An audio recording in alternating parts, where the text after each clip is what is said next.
कांग्रेस के राष्ट्रीय अधिवेशन में राहुल गांधी का मोदी सरकार पर अटैक। बोले देश में जातिगत जनगणना बहुत जरूरी, लेकिन सरकार ने साफ कह दिया है कि जातिगत जनगणना नहीं होगी। राहुल गांधी बोले कि हमने तेलंगाना में जातिगत जनगणना के साथ ही ओबीसी आरक्षण को बढ़ाकर 42% किया। तेलंगाना में किया, वही अब पूरे देश में करेंगे। राहुल गांधी का सीधे पीएम मोदी पर अटैक। बोले मोदी जी दिन रात पिछड़ों और गरीबों की बात करते हैं, लेकिन पिछड़ों की भागीदारी छुपाना चाहते हैं। अमेरिकी टैरिफ को लेकर राहुल गांधी का तंज। बोले ट्रंप ने इस बार मोदी जी को गले नहीं टैरिफ लगाया। जम्मू कश्मीर विधानसभा में लगातार तीसरे दिन हंगामा। वक्फ कानून को लेकर एनसी और बीजेपी विधायकों में धक्का मुक्की और हाथापाई। जम्मू कश्मीर विधानसभा परिसर में विधायकों में झड़प। वक्फ कानून पर चर्चा को लेकर नेशनल कॉन्फ्रेंस के विधायकों का बवाल। पीडीपी चीफ महबूबा मुफ्ती बोली असेंबली में पिछले 3 दिनों से सत्तारूढ़ दल का ड्रामा। प्रदेश के मुसलमानों के साथ अन्याय कर रही है उमर सरकार। महबूबा मुफ्ती बोले कि वक्फ कानून थोपे जाने के बाद रिजिजू का स्वागत करना दुर्भाग्यपूर्ण। इससे ये संदेश गया कि कश्मीर वक्फ कानून के साथ। विधानसभा में हंगामे पर सीएम उमर अब्दुल्ला बोले कि वक्फ कानून से जम्मू कश्मीर के बड़े तबके को ठेस पहुंची। पीडीपी को लेकर बोले कि जो बीजेपी की गोद में बैठे वो मेरे खिलाफ बोल रहे हैं। जम्मू से आप विधायक महराज मलिक अपने बयान पर कायम। कहा पीडीपी मुझे डरा नहीं सकती। मुफ्ती सईद की मौत हो चुकी है और यही सच है। वक्फ कानून पर कांग्रेस नेता कुमारी सैलजा का बीजेपी पर निशाना। बोली बीजेपी की विचारधारा हमेशा से लोगों को बांटने की। All India Muslim personal law board का वक्फ कानून के खिलाफ देशव्यापी प्रदर्शन करने का ऐलान। 10 अप्रैल से 7 जुलाई तक वक्फ बचाओ मुहिम। केंद्र सरकार ने सुप्रीम कोर्ट में दी कैविएट याचिका। वक्फ कानून की वैधता को चुनौती देने वाली याचिकाओं पर सरकार का पक्ष सुनने का आग्रह। पश्चिम बंगाल में वक्फ कानून के विरोध में हिंसा पर बड़ा खुलासा। प्री प्लान तरीके से मुर्शिदाबाद में हिंसा को अंजाम दिया गया। हिंसा से पहले उपद्रवियों ने इलाके में मौजूद सीसीटीवी के तार निकाले। पहचान छुपाने के लिए सबूत मिटाने की कोशिश।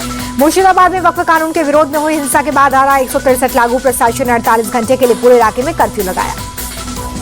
वक्फ कानून को लेकर ममता बनर्जी का बड़ा बयान। कहा वक्फ प्रॉपर्टी को लेकर दुख हुआ। आप एक साथ रहो, मैं आपकी संपत्ति की सुरक्षा दूंगी। ममता बनर्जी बोली कि मैं सभी धर्मों के कार्यक्रम में जाती हूं तो लोग सवाल उठाते हैं, मुझे गोली भी मार दो तो फिर भी मैं सब धर्म के साथ ही रहूंगी।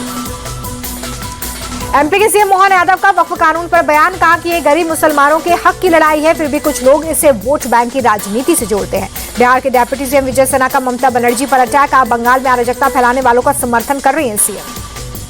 प्रत्यार्पण कर भारत लाया जा रहा है 26/11 मुंबई हमले का मास्टरमाइंड तहुव्वुर राणा। अमेरिका से स्पेशल ट्रेन में तहुव्वुर को लेकर भारतीय एजेंसियां रवाना।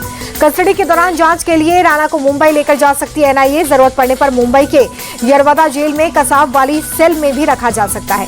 पश्चिम बंगाल के सिलीगुड़ी में शिक्षकों का एसएससी के खिलाफ प्रदर्शन। बोनर पोस्टर और बैनर लेकर सड़क पर उतरे। कोलकाता में नौकरी गंवाने वाले टीचर्स और पुलिस के बीच में झड़प। अपनी मांगों को लेकर कर रहे हैं प्रोटेस्ट। आरजेडी नेता तेजस्वी यादव का नीतीश सरकार पर अटैक। कहा बिहार में लगातार बढ़ रही अपराध की घटनाएं, राज्य की कानून व्यवस्था ध्वस्त। तेजस्वी यादव का सीएम नीतीश कुमार पर निशाना। कहा बिहार के सीएम अचेत अवस्था में है। गृह मंत्रालय मुख्यमंत्री के अधीन। सपा की 25 महिला नेताओं पर एफआईआर। दिल्ली की मुख्यमंत्री के खिलाफ लखनऊ में दिया था धरना। दिल्ली की बीजेपी सरकार का बड़ा फैसला। आप सरकार के दौरान की गई 177 नियुक्तियां कैंसिल। अधिकारियों का आरोप राजनीतिक लाभ के लिए की गई नियुक्तियां। तेजस्वी यादव द्वारा खुद को सीएम चेहरा बताए जाने पर मंत्री श्रवण कुमार का तंज। कहा बिहार की जनता का कर रहे हैं अपना। मध्य प्रदेश के मुख्यमंत्री मोहन यादव ने तकनीकी शिक्षा विभाग की समीक्षा बैठक की। अधिकारियों को जरूरी दिशा निर्देश दिए। अभिनेता और फिल्म प्रोड्यूसर प्रभु देवा ने यूपी के सीएम योगी आदित्यनाथ से की मुलाकात। आगामी फिल्मों को लेकर सीएम से की चर्चा। नौसेना के लिए 26 राफेल लड़ाकू विमान खरीदेगा भारत। फ्रांस ने 63,000 करोड़ की मेगा डील को दी मंजूरी। पंजाब और हरियाणा को मोदी कैबिनेट की सौगात। जीरकपुर बाईपास के निर्माण को मंजूरी मिली। आंध्र प्रदेश और तमिलनाडु को भी मोदी कैबिनेट का तोहफा। तिरुपति से काटपाड़ी तक सिंगल रेलवे लाइन के दोहरीकरण की मंजूरी। 1332 करोड़ की लागत आएगी। बिहार पुलिस और एसटीएफ को मिली बड़ी कामयाबी। 1 लाख इनामी नक्सली एनकाउंटर में थे। बिहार के रोहतस में आरोपी को गिरफ्तार करने गई पुलिस टीम पर हमला। 1 महिला जवान सहित 4 पुलिसकर्मी जख्मी हो गए। रामनवमी पर शिरडी साईं बाबा मंदिर में रिकॉर्ड दान हुआ है। 4 करोड़ 26 लाख रुपए का चढ़ावा आया। अमेरिका के 104% टैरिफ के ऐलान पर चीन का पलटवार। 34% से बढ़ाकर 84% किया टैरिफ। 10 अप्रैल से होगा प्रभावी।